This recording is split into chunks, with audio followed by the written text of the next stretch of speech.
রং বেরং কথার গল্প পাঠে আপনাদের সকলকে সাদর আমন্ত্রণ। এখন আমি পড়ে শোনাচ্ছি রবীন্দ্রনাথ ঠাকুরের লেখা উপন্যাস যোগাযোগ। আজ 30 পর্ব।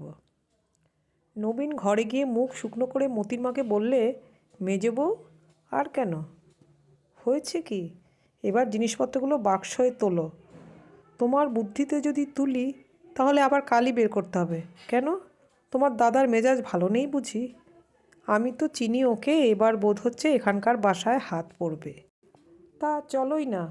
অত ভাবছো কেন? সেখানে তো জলে পড়বে না। আমাকে চলতে বলছো কিসের জন্যে?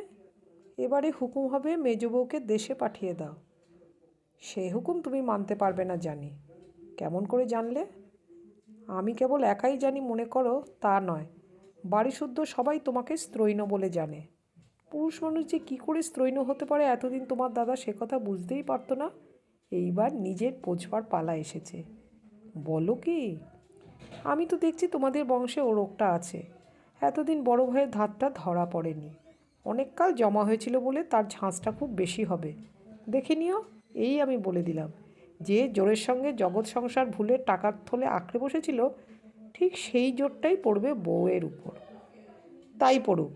বড় স্ত্রৈণটি আসর জমান, কিন্তু মেজ স্ত্রৈণটি বাঁচবে কাকে নিয়ে? সে ভাবনার ভার আমার উপরে। এখন আমি তোমাকে যা বলি তাই করো। ওর দেরাজ তোমাকে সন্ধান করতে হবে। নবীন হাত জোর করে বললে, দোহাই তোমার মেজ বউ, সাপের গর্তে হাত দিতে বলতে আমি দিতুম, কিন্তু দেরাজে না। সাপের গর্তে যদি হাত দিতে হতো তবে নিজে দিতুম, কিন্তু দেরাজটা সন্ধান তোমাকেই করতে হবে। তুমি তো জানো এবারই সব চিঠি প্রথমে ওকে না দেখিয়ে কাউকে দেবার হুকুম নেই।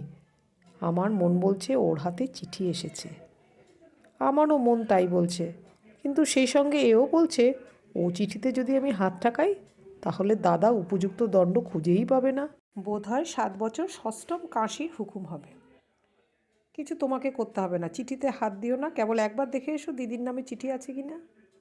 মেজ বউয়ের প্রতি নবীনের ভক্তি সুগভীর, এমনকি নিজেকে তার স্ত্রীর অযোগ্য বলেই মনে করে। সেই জন্যই তার জন্য কোনো একটা দুরূহ কাজ করবার উপলক্ষে জুটলেই যতই ভয় করুক সেই সঙ্গে খুশিও হয়। সেই রাত্রেই নবীনের কাছে মেজবউ খবর পেল যে কুমুর নামে একটা চিঠি ও একটা টেলিগ্রাম দেরাজে আছে। যে উত্তেজনার প্রথম ধাক্কায় কুমু তার শোবার ঘর ছেড়ে দাস্যবৃত্তিতে প্রবৃত্ত হয়েছিল, তার বেগ থেমেছে। অপমানের বিরক্তি কমে এসে বিষাদে ম্লানতায় এখন তার মন ছায়াছন্ন। বুঝতে পারছে চিরদিনের ব্যবস্থা এ নয়, অথচ সেরম একটা ব্যবস্থা না হলে কুমু বাঁচবে কী করে? সংসারে আমৃত্যুকাল দিনরাত্রি জোর করে এরকম অসংলগ্নভাবে থাকা তো সম্ভবপর নয়। এই কথাই সে ভাবছিল তার ঘরের দরজা বন্ধ করে। ঘরটা বারান্দার এক কোণে কাঠের বেড়া দিয়ে ঘেরা। প্রবেশের দ্বার ছাড়া বাকি সমস্ত কুঠুরি অবরুদ্ধ। দেওয়ালের গায়ে উপর পর্যন্ত কাঠের থাক বসানো, সেই থাকে আলো জ্বালাবার বিচিত্র সরঞ্জাম। তৈলাক্ত মলিনতায় ঘরটা আগাগোড়া ক্লিন্ন। দেওয়ালের যে অংশের দরজা সেই দিকে বাতির মোড়ক থেকে কাটা ছবিগুলো এঁটে দিয়ে কোনো এক ভৃত্য সৌন্দর্যবোধের তৃপ্তি সাধন করেছিল।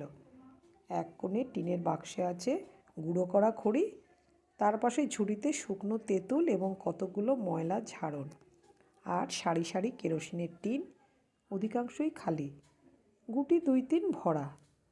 অনিপুণ হস্তে আজ সকাল থেকে কুমু তার কাজে লেগেছিল। ভাড়ারের কর্তব্য শেষ করে মতির মা উঁকি মেরে একবার কুমুর কর্তব্য দুঃসাধ্য সংকটটা দাঁড়িয়ে দাঁড়িয়ে দেখলে। বুঝতে পারলে 2-1টা ক্ষণভঙ্গুর জিনিসের অপঘাত আসন্ন। এ বাড়িতে জিনিসপত্রের সামান্য ক্ষুণ্ণতা দৃষ্টি অথবা হিসাব এড়ায় না। মতির মা থাকতে পারলে না, বললে, কাজ নেই হাতে তাই এলুম, ভাবলুম দিদির কাজটাতে একটু হাত লাগাই পুণ্যি হবে। এই বলেই কাঁচের গ্লোব ও চিমনির ঝুড়ি নিজের কোলের কাছে টেনে নিয়ে মাজা মোছায় লেগে গেল। আপত্তি করতে কুমুর আর তেজ নেই, কেননা ইতিমধ্যে আপন অক্ষমতা সম্বন্ধে আত্ম আবিষ্কার প্রায় সম্পূর্ণ হয়েছে। মতির মার সহায়তা পেয়ে বেঁচে গেল, কিন্তু মতির মারও অশিক্ষিত পটুত্বের সীমা আছে। কেরোসিন ল্যাম্পে হিসাব করে ফিতে যোজনা তার পক্ষে অসাধ্য। কাজটা হয় তারই তত্ত্বাবধানে, বরাদ্দ অনুসারে তেল প্রভৃতির মাপ তারই স্বহস্তে, কিন্তু হাতে কলমে সলতে কাটা আজ পর্যন্ত তার দ্বারা হয়নি। তাই অগত্যা বুড়ো বঙ্কু ফরাসকে সহযোগিতার জন্য ডাকবার প্রস্তাব তুললে। হার মানতে হলো। বঙ্কু ফরাস এলো এবং দ্রুত হস্তে অল্পকালের মধ্যেই কাজ সমাধা করে দিলে। সন্ধ্যার পূর্বেই দ্বীপগুলো ঘরে ঘরে ভাগ করে দিয়ে আসতে হয়।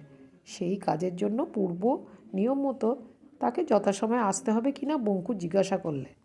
লোকটা সরল প্রকৃতির বটে, কিন্তু তবু প্রশ্নের মধ্যে একটু শ্লেষ ছিল। কুমুর কানের ডগা লাল হয়ে উঠল। সে কোনো জবাব করবার আগেই মোতির মা বললে, আসবি না তো কি? কুমুর বুঝতে একটু বাকি রইল না যে কাজ করতে গিয়ে কেবল সে কাজের ব্যাঘাত ঘটাচ্ছে।